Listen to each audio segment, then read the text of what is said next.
Climate change fueled wildfires are ravaging West Coast states, California, Oregon, and Washington.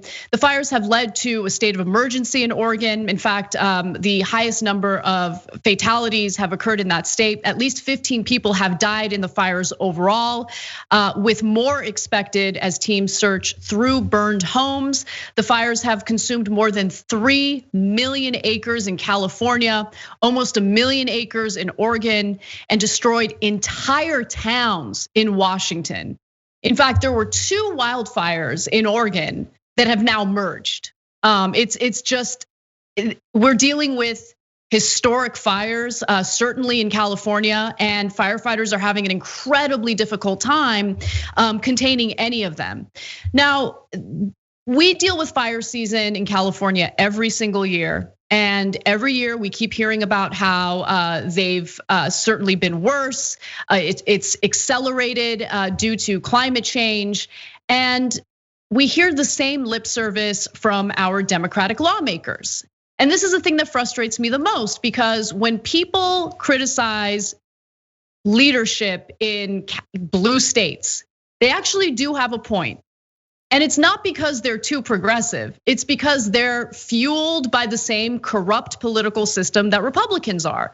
That's why you get people like Nancy Pelosi, who will take an opportunity to pretend like she cares about climate change today, but is always unwilling to do what it takes to fight climate change, because she's got her corporate interests in mind. But before we get to that, here are her recent comments about the fires in California. Now we're again breaking records. Mother Earth is angry. She's telling us, whether she's telling us with hurricanes on the Gulf Coast, or fires in the West, whatever it is, that the climate crisis is real and has an impact. Oh, is Mother Earth upset with us? Okay, that's great.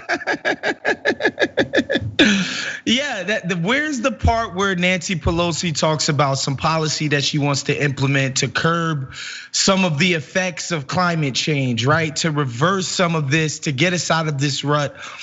Of course, that's not even to talk about some of the fires that were started by some of the energy industries over here in California. Nobody, you don't bring the hammer down on them, because of course not. Why would you ever bring the hammer down on some corporate interest? There's no policy proposals. Of course, whenever people in her own caucus stump for and basically make a lot of noise for climate policy, Green New Deal policy, it's Pelosi who's being like, no, you need to temper those expectations. No, we need to be incremental about this. No, this isn't that big pressing an issue. They feel much more comfortable talking about Donald Trump's tact, his sort of language, his terrible bedside manner, than any policy solutions that would actually materially help the lives of everyday citizens, particularly here in California, where, like you mentioned, Anna, we live here, and the fire situation it gets scarier and scarier by the year.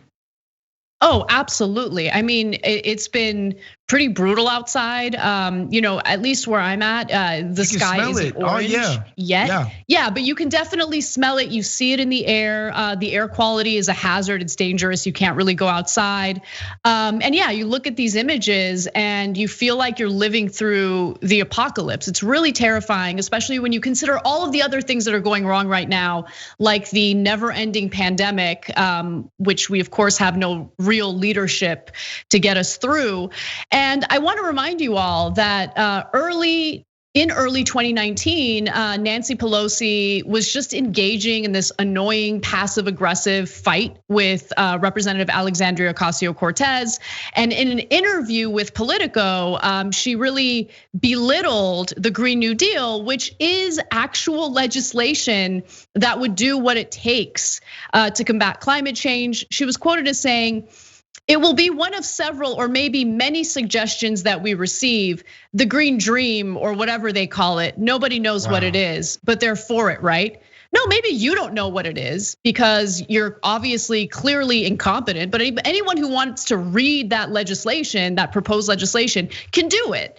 But she doesn't have an incentive to, because her corporate donors give her all the financial incentive she needs to pretend as if this isn't a real problem. And then when you have these fires, oh yeah, let's have Nancy Pelosi on to pretend like she's genuinely concerned about climate change. I'm just not buying it.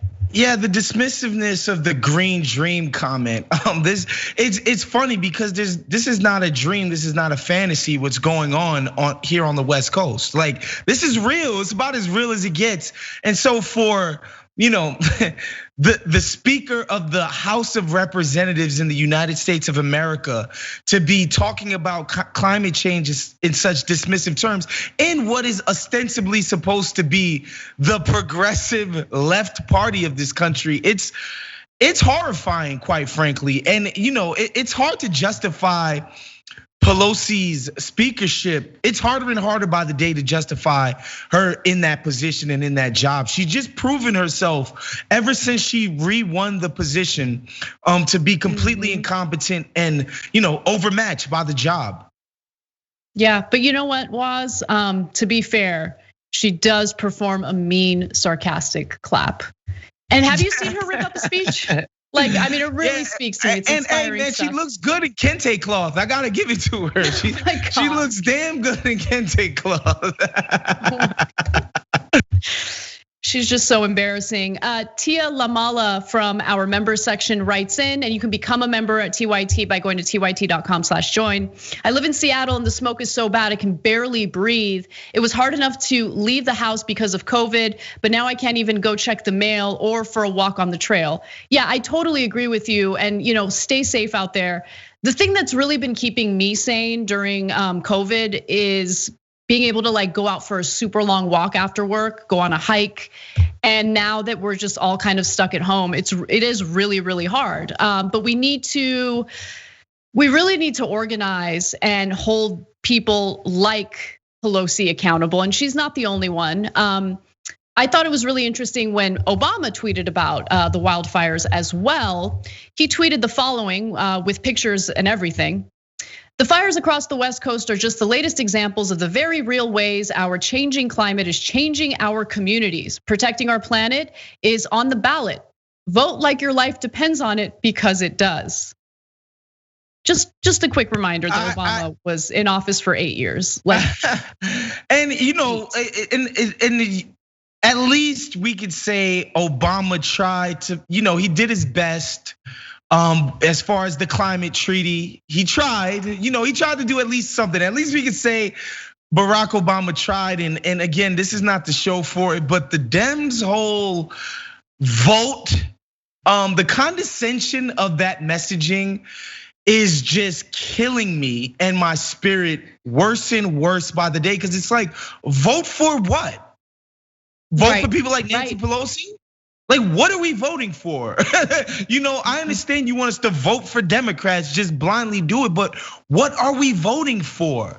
Like, when they just say, go out and vote, go, like, that's it, that's all you need to do, because that's all that matters. It's like, what are people supposed to be voting for? What are we moving people to vote for when people can just look outside of their windows, particularly here in Los Angeles, and just see like, wow, man, like climate change is actually affecting my life materially. Who's talking about this in a meaningful way that I can go out and vote for? The vote messaging is just so condescending and just annoying at this point. It's ridiculous. The underlying message there is go out there and vote for the candidate who promised his donors that nothing will fundamentally change, right? So it's, okay, so just a quick tangent. Right now, there's all this focus on the revelations from Bob Woodward's book, because Democrats just want negative stuff about Trump to latch onto,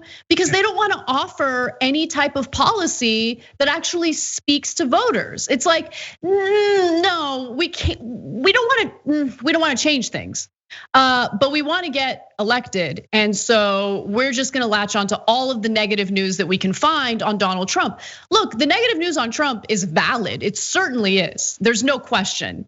But you've got to think about what motivates people to take time out of their day to cast a ballot, right? And some people might think that's an easy process, but you need to inspire people. You need to give them something to vote for. And I'm really scared that Democrats, and particularly the Biden campaign, are just repeating the same mistakes over and over again because they think that the last 4 years have been horrible enough to convince people to vote for Biden, even if he's not really offering much.